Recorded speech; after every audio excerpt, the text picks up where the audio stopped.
Assalamu alaikum, ladies and gentlemen. Today we are pleased to meet the head of Al Huda, a company which today organizes a forum of finance and Islamic banking in the CIS region. And we are pleased to meet Mr. Muhammad Zubair Mughal. Thank you very much, sir, Thank you for very much for dedicating so having much me. time. So today Al Huda unites the professionals of different spheres, be it fintech, be it representative of different embassies, banks, representative of central bank as well. So there's the whole infrastructure of companies and different representatives. So how is it going so far, this Okay. forum? Thank you very much. Basically, today we organized the fifth CIS Islamic Finance Forum, where we invited the banks, the regulators, the ministries, the embassies of different countries in this forum. The purpose of this forum to bring Islamic banking and financial concept in this beautiful country.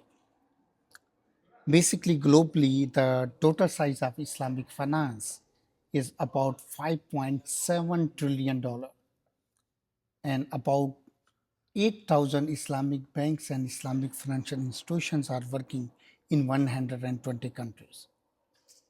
But CIS region is have very less interaction with Islamic finance. So we decided that we bring international expertise in these countries and introduced that how Islamic banks, how the takaful companies, how Islamic fintech or Islamic microfinance can help out and transform the lives of the people of Uzbekistan.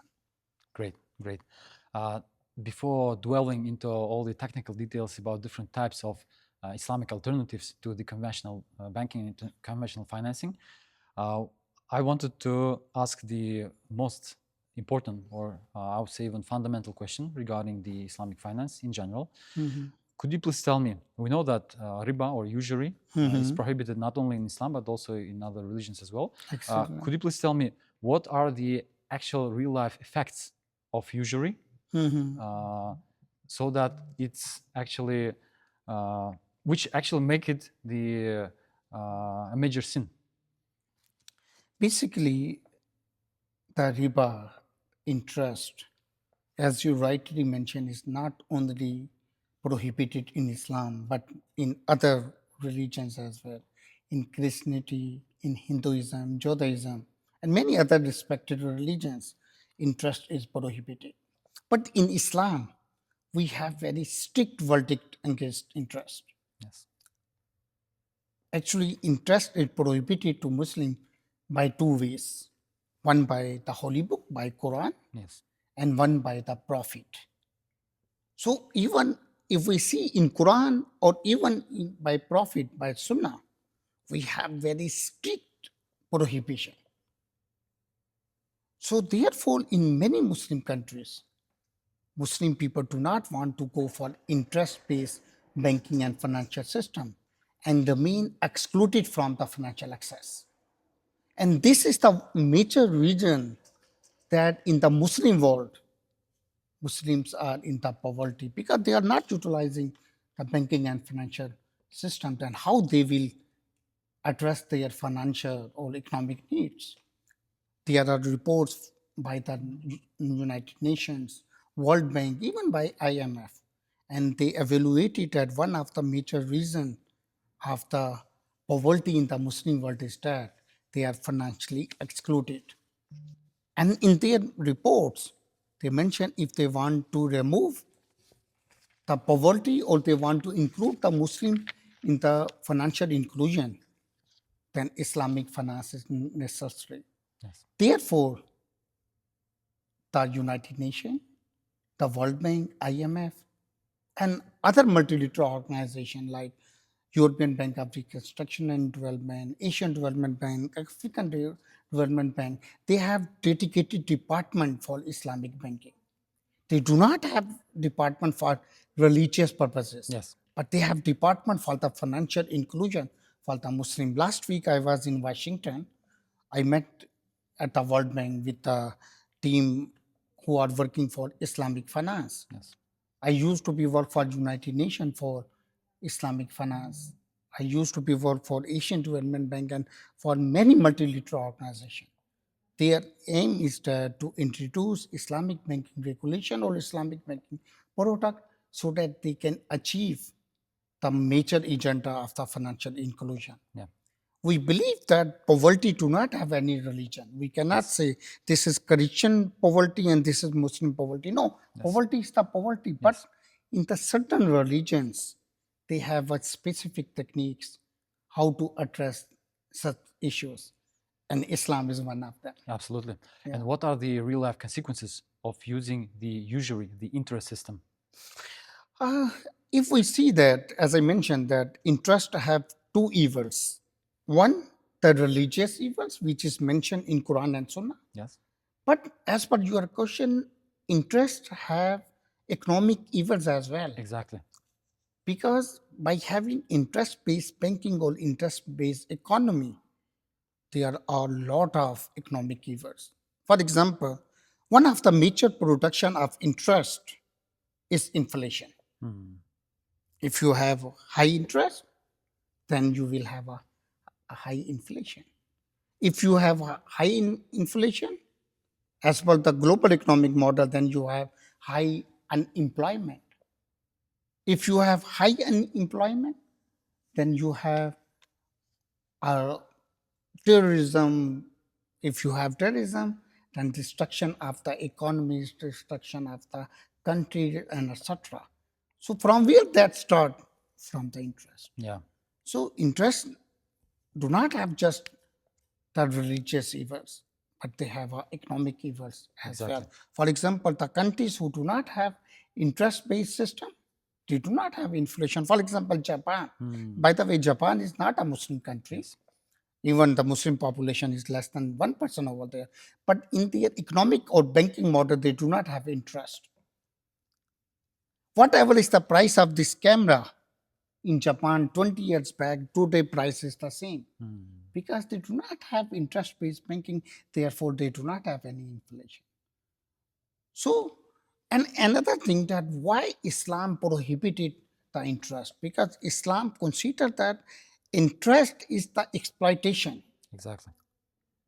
That a person who is in the need of money and you are exploiting that person to give them the money and charging the extra amount. What Islam says? Islam says that when you give the loan to the person, do not take any benefit. Yes. Who will give the benefit? Allah subhanahu wa ta'ala. Yes. If you take that benefit from the human, Islam say that is the interest. For the layman, what is the interest? That if you link any benefit with your loan, Yes. that is the interest. Either that is a commercial benefit or non-commercial benefit. Yes. For example, I gave you $10,000 and I told you that you will return me $12,000 after 1 year. So what is my benefit? $2,000 in a year. But for example, I gave him $10,000, but I told him return $10,000 to me. But I have one brother, please employ him in your company. Islam said this is interest as well. Even he will return me $10,000, no extra amount. But he is giving the benefit to me with my loan, employment of my brother. So Islam says whenever you give the loan to any person, you will not entitle any benefit. Because in Islam, to giving the loan is a blessing. Yes. And we believe the reward of the blessings are not from the human. The reward of the blessing by the God. When our Holy Prophet went to Isra wal Mi'raj. Miraj Mubarak in Jannah, our Holy Prophet mentioned that at the door of Jannah, I read, Holy Prophet mentioned, the benefit of giving the loan is much better to given the sadaqah and khairat. Our Islam, our religions always says to give the loan, but without any benefit. Yes. Great, beautiful. Now let's get into some details when it comes to different Islamic instruments and what actually they serve as alternatives for when it comes to conventional financing. So could you please tell us, define the term murabaha, and also, like, one of the questions which we see online is that many people say murabaha is just an interest-based loan with a different name, basically. Could you please clarify on that, and just to give the general information and to kind of destroy this stereotype? Okay, thank you very much for this question. Basically, first of all, our audience should know about it, that how we drive Islamic banking product, including Murabaha. Then they will have to remove that misunderstanding. Yes. Basically, we have derived Islamic banking product, including Murabaha, from four major sources. From the Holy Book of Muslim, Quran. This is the first major source from where we derive our Islamic banking and financial product. The second, the Sunnah, the practice and activities of our Holy Prophet. For example, our Holy Prophet did mutarba with Hazrat Khadija Radhiyallahu anha. We derive mutarba from there. Our Holy Prophet built some portion of Prophet Mosque Masjid Nabawi on the basis of istasna. We derive istasna from there, utilizing in Islamic banking. So the Holy Quran and the Sunnah is the primary source for Islamic banking product. Then we have secondary source like Ijma and Ijtihad. Yes. So we derived our Islamic banking product from these four sources. Yes. This is not a product we derived ourselves. One of the major difference between Islamic and conventional banking is that conventional banking is the man-made product. But the Islamic banking products are the God-made product. Allah subhanahu wa ta'ala has designed that product. How? Because we derived Islamic banking product from the Holy Book, from Quran. Yes. This is the book of the God. We derived our Islamic banking product from Sunnah. He is the messenger of the God. So unfortunately, this is a misconception that there is no difference for Islamic banking and the conventional product. As in Islamic banking, we do not have interest, but in our Islamic banking product, we have three categories of product. Number one, either Islamic bank and the client, they act to each other as a partner. Yes. Mudarba and Musharka, these are the partnership-based product. The second type of product, trade-based product, whereas the bank and the client, they act to each other, buyer and seller. Yes. So Murabaha, Salam, Istasna, Tawaruk, these are the trade-based products. Yes.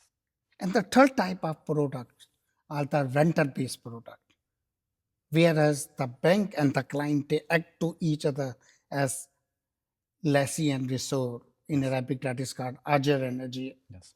So in renter-based product, we have Ijara and Commissioning Musharka. Then we have some other contract as well, like work-based contract. We have Kalzayassan-based product. We have Wakala product, and etc. Great. Great. Yes. And as per your question, Murabaha is a sale. Yes. That what is Murabaha? Murabaha is a sale, whereas the bank has to sell any asset to the client on profit margin and disclose that profit to the client as well. So in business language, we can say Murabaha is a cost plus sale. Yeah. It's much more transparent, so to say. Transparent. Absolutely. Since you mentioned so many other instruments of Islamic finance, let's quickly see them one by one and Sure. give proper definitions to the general public. Now let's talk about the musharaka. As you mentioned, Partnership. partnership, exactly, exactly. The partnership in which every partner would be the partner of the investment, that is Musharaka. So basically, one of the main peculiarities of the musharaka is that there is also the division of risk, right? Yes, in Musharaka, And then we have another similar product that is called Mudarba. So what is the difference between Musharka and Mudarba? Musharka, every partner have to invest in the capital. Yes. For example, if we are the three partner, we would invest in a capital in that business. Might be 40%, 40%, 20%. Yeah. Different shares. It Or doesn't more matter. share. Mudarba is a partnership where is one party contribute to the capital, other party contribute to the skill, that is Mudarba. But for Musharka and Mudarba, the sharing of risk is decided. For example, if there is loss, according to the Islamic principle of the partnership, if there is loss or either in Musharka or Mudarba, loss should be divided as per investment ratio. Yes. And if there is the profit, profit should be divided as per the mutual consent of the partner. Yes. So that is Musharka and Mudarba. Yes. According to individual shares of the partners. Yeah. Great. Great. Now let's talk about the ijara, a typical Leasing, leasing. Islamic Yes. Yes. leasing. Yes. Basically, What's the difference? Maybe if you can give some practical examples. For instance, let's say if you finance a car, the exact same car you finance with the conventional bank or with the contract of ijara. What are the differences? what is Ijara? Ijara is a operating lease. Basically, in leasing industry, we have two type of lease: financial lease, which is the conventional leasing, and the operating lease, which is called Ijara. The difference between the both, as you mentioned, for the car financing. In the Ijara, basically, the bank give any asset to the client, for example, the car, for operating purposes, and take the usufruct as a rent. The difference is in conventional lease, they give the car, in the client have to bear insurance cost. But for the Ijara, the bank have to bear the takaful cost because this is the bank asset. Yes. In conventional leasing, if asset is destroyed, this is the loss of the client. In Ijara, if asset is destroyed, this is the loss of the bank, not the client. Number third, registration cost. In conventional leasing, the leasing company will take from the client for all the registration cost and etc. But for the Ijara, since that asset belong to the bank have to bear all the registration cost. Number four, in conventional lease, for example, I took a car from the conventional leasing company, but there is the accident and asset is in a garage for repairing for 1 month. In conventional leasing company, they have to take the leasing renters. But in Ijara, Islam says no. You are not utilizing that asset for 1 month. Yeah. You are not entitled to give the renter to the Islamic bank. So that is another difference. So in Ijara, we have many difference between the conventional and Islamic because Islam is a religion after transparency, a justice, equality. So therefore, in some time, Islamic banking called ethical banking. Last month, I was in Northern American and Southern American countries, and we did lot of activity with the name of ethical banking. Yes. Because in Western world, Islamic banking is recognized Yes. as a ethical banking. Because in our banking and financial products, we have ethical concern.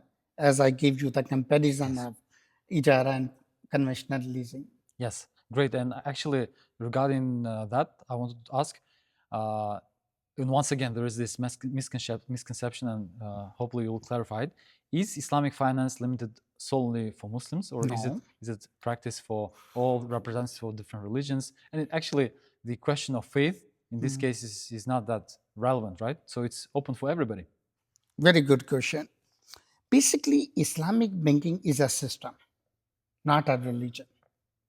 It's a set of instruments and tools. Yes, it can be utilized or operated by Muslims and non-Muslims. But for Muslims, they have an extra advantage that it is according to our religious belief. But for non-Muslims, this is a very good system for banking, insurance, and finance. So that is for all. Yes. But then there is again another misconception that if any non-Muslim may utilize Islamic banking product, either those Islamic banking product affect to their religions? The answer is no, because this is a set of the instrument, as you mentioned. This is the system. It will not affect to other respected religion if they are utilizing Islamic banking product. For example, I give you the example. I have Samsung mobile.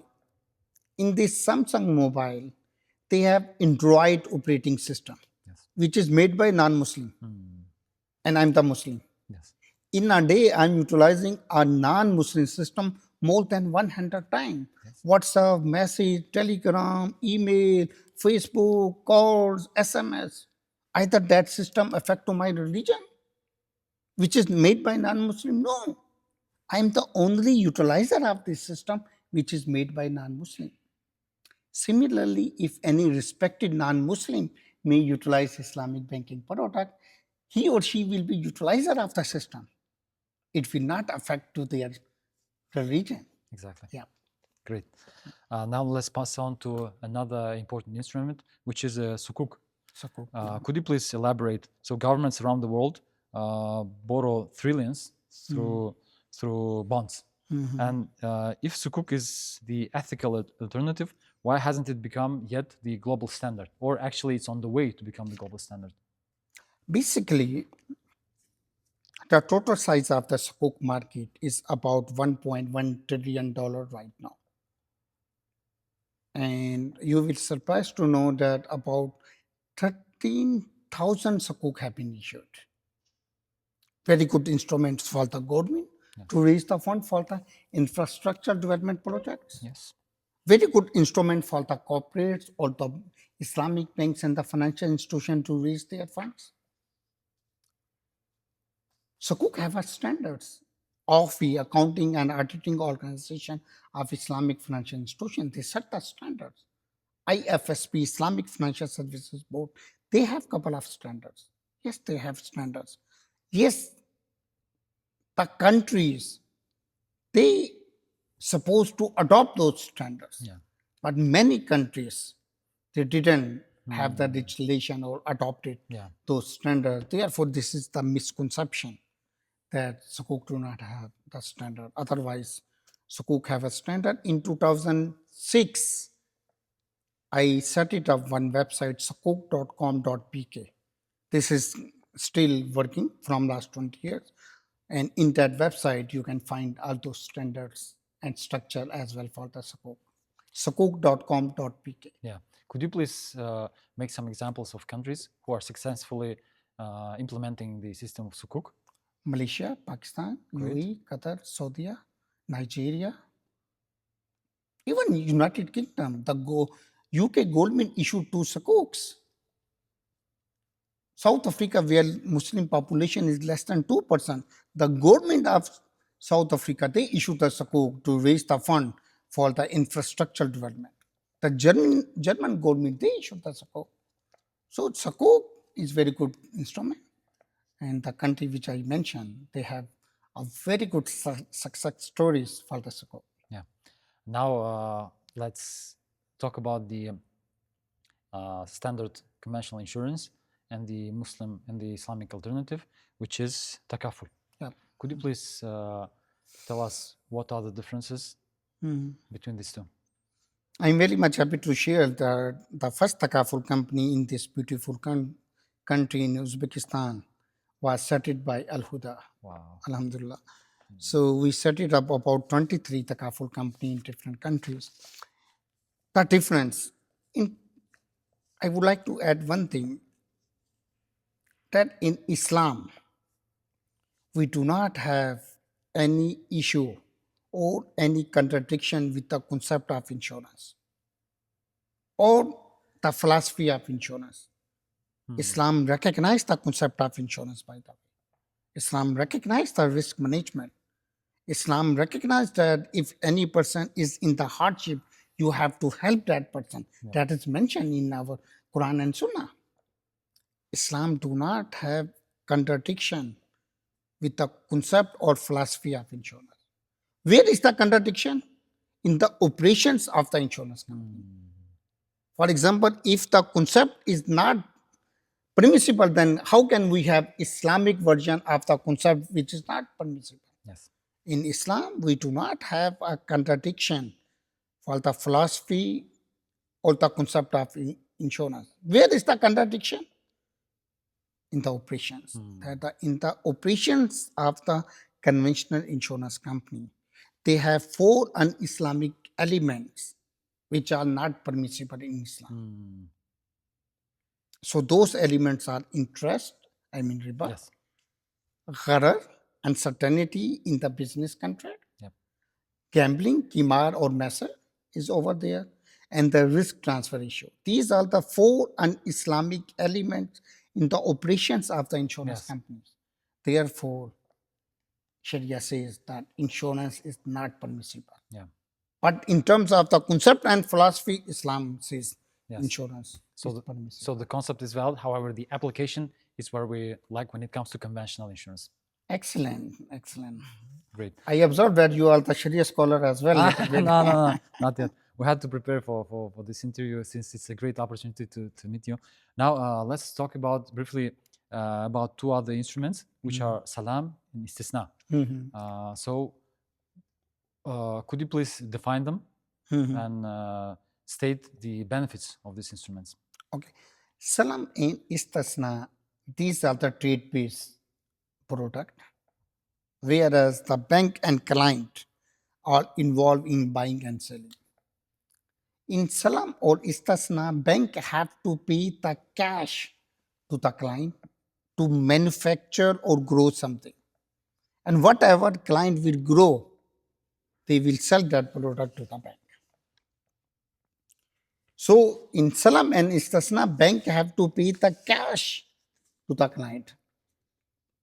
This is misconception that in Islamic banking we do not have cash-based product. No.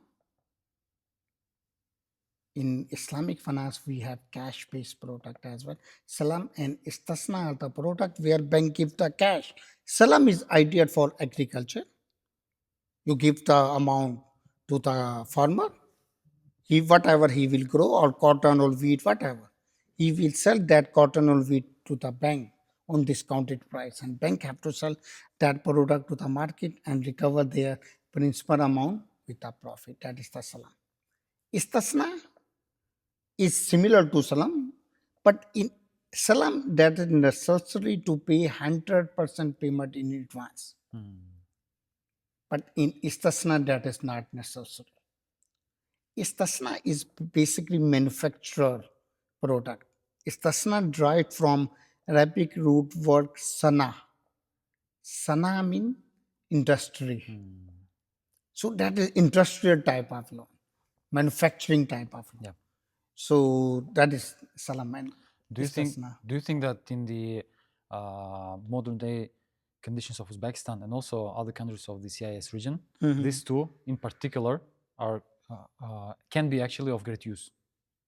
For salam and istisna? Yes, for salam and Yeah, istisna. very good.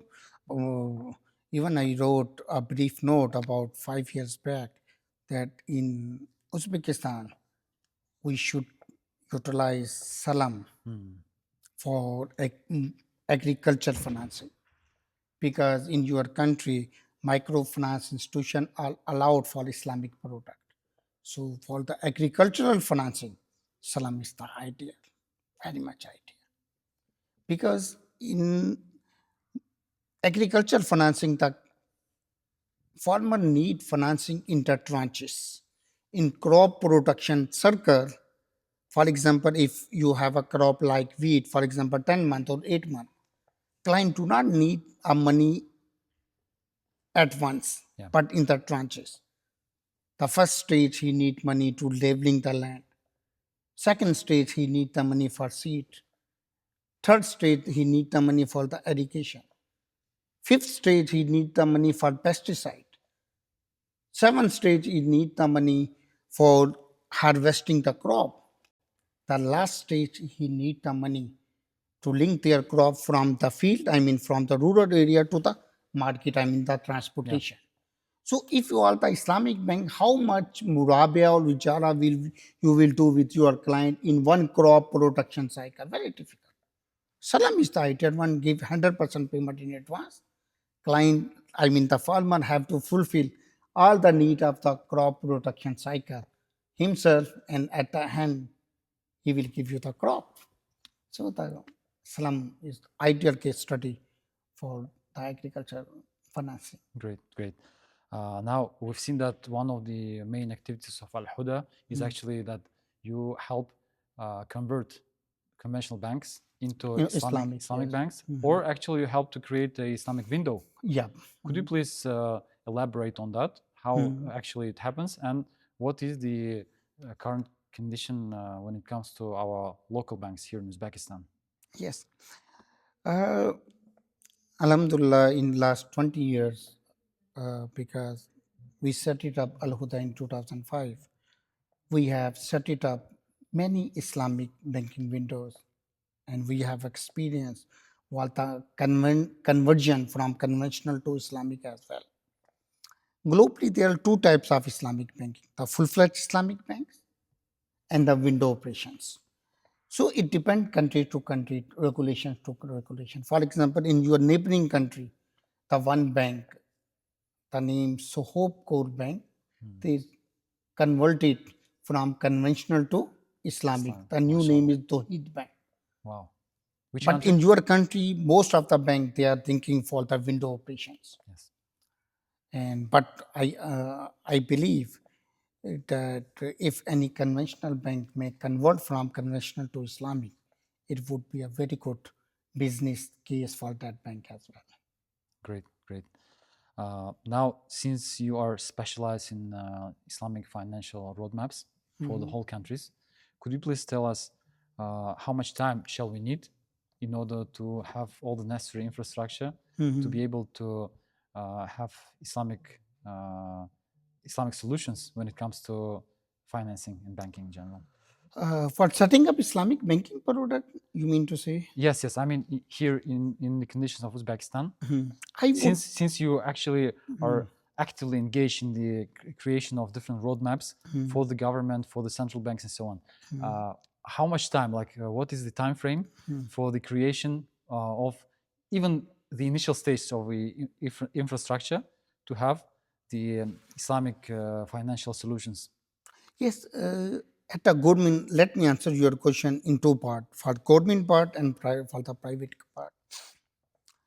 The governments in the CIS country, they need, even the Uzbekistan, they need to develop the roadmap for Islamic finance.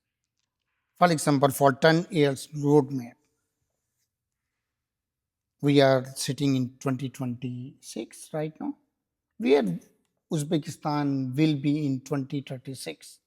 It should be a 10-year roadmap. Yeah. To achieve that roadmap, then you have to make the milestones. Yes.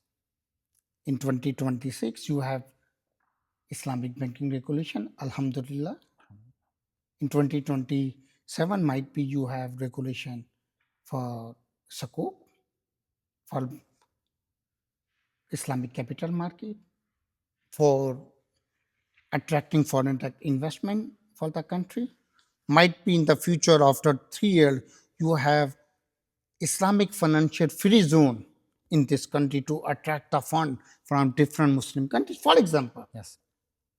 then might be you have a regulation for Islamic fintech and etc. etc. So then you will achieve one by one. Islamic banking or Islamic finance cannot come in one day Yeah. or 1 year, even in 5 years. Yeah. So the countries who designed the roadmap and they worked properly, they were very successful. Unfortunately, the country who didn't have the roadmap, the timelines, they are struggling years to years, years to years, and etc. In some countries, they have regulation for the kafir, but they do not have a regulation for Islamic banking. In some countries, they have Islamic banking regulation, they do not have all the kafir.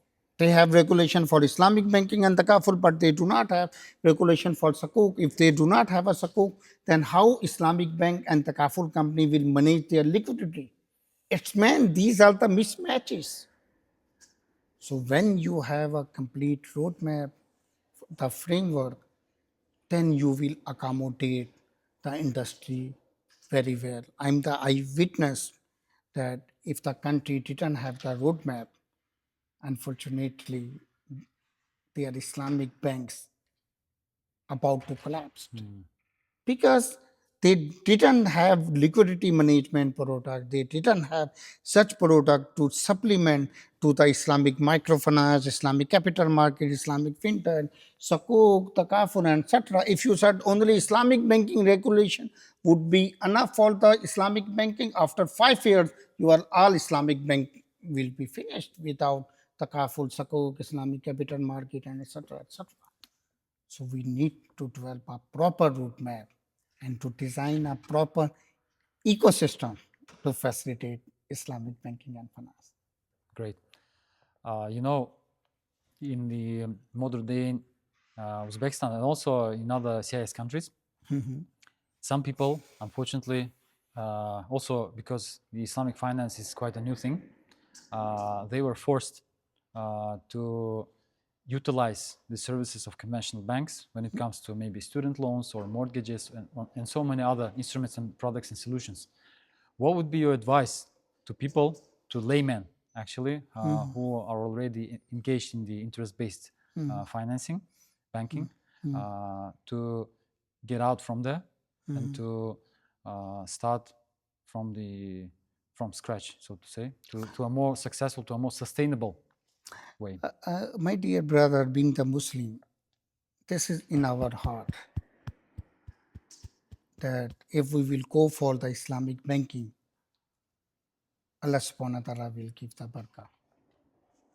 If we will go to the musharaka and mudarba, the partnership, Allah subhanahu wa ta'ala mentioned, if two partner enter into the partnership with the pure will, I am the third partner in that business. Yes. If you have a partner like Allah subhanahu wa ta'ala, then we have a blessing. That it is in our heart that if we will have Sharia compliant product in our businesses, in our life, that would be the barakah. Yes. And yes, in the countries where they are in the initial stages, people want to get rid to the banking, but they do not have other opportunities. Yes. But right now, Alhamdulillah, in Uzbekistan, you have a lot of opportunity. And I feel the blessing will be with them, inshallah. Could you please state some of the successful projects when it comes to different types of Islamic financing here in Uzbekistan? Maybe name some companies who are doing quite well. We started our first Takaful company, Apex Takaful company. Apex. Apex, yes. Alhamdulillah, this is a success story. We work with some Ijara companies. Alhamdulillah, they are the success story. We work to design some partnership-based structure with the common businesses. Allah gave them, Allah subhanahu wa ta'ala gave them a very good barakah over there. So this is our belief. Because by nature-wise, in Islamic banking product, we have a justice, we have equality, we have ethics, and automatically it works very well in the lives of the client. Internationally, we conducted some impact assessment of conventional banking and the Islamic banking.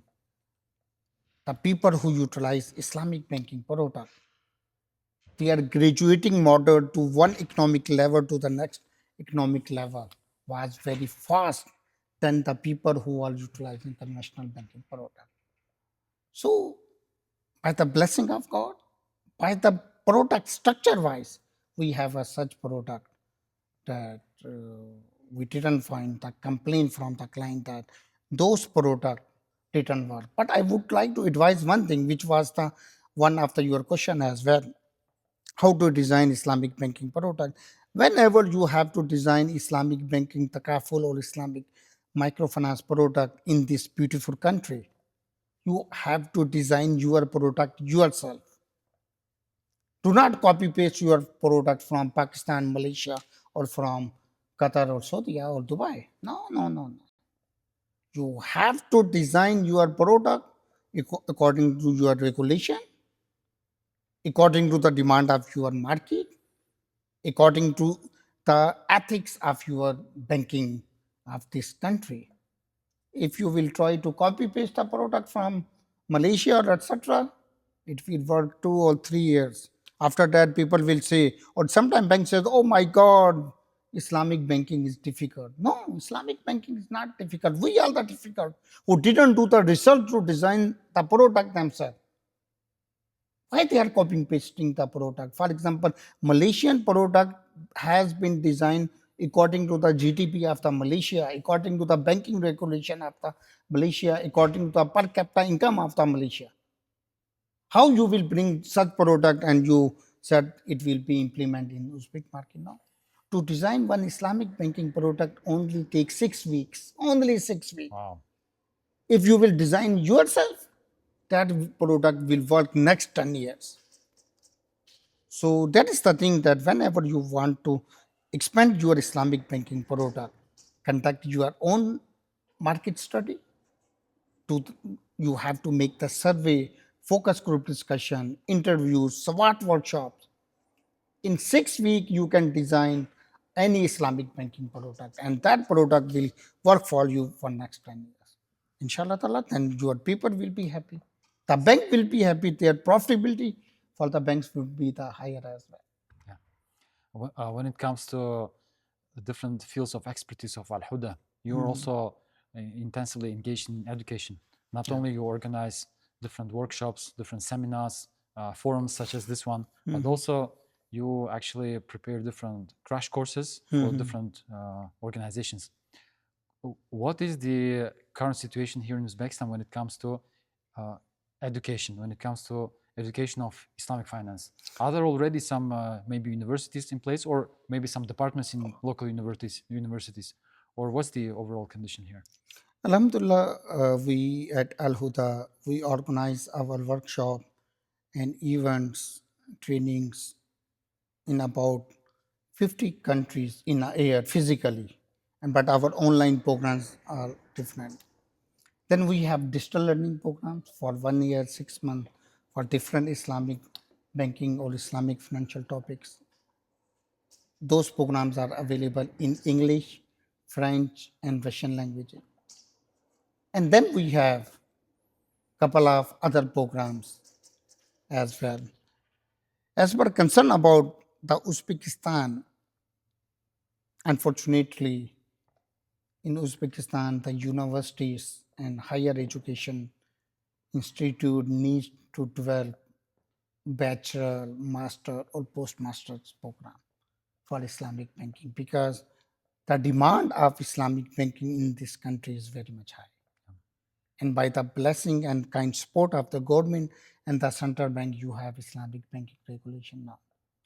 Now Islamic banking will grow in your country very fastly. Who will serve to them? That is the question. So that is the responsibility for the universities to have bachelor or master program in this beautiful country. Meanwhile, you can adopt a short-term approach that the conventional bankers who knows banking very well, they may have the short courses as Al Huda have. And then they can serve as a Islamic banker or Islamic finance professional or takaful professional. But for long-term sustainable approach, your university or educational institute should play some role in this direction. Yeah, totally agree.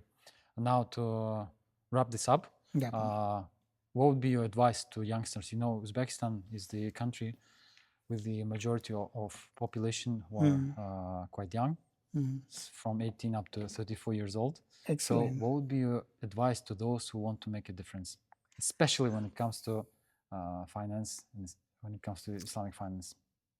The first advice that Islamic banking as a career have a lot of opportunities.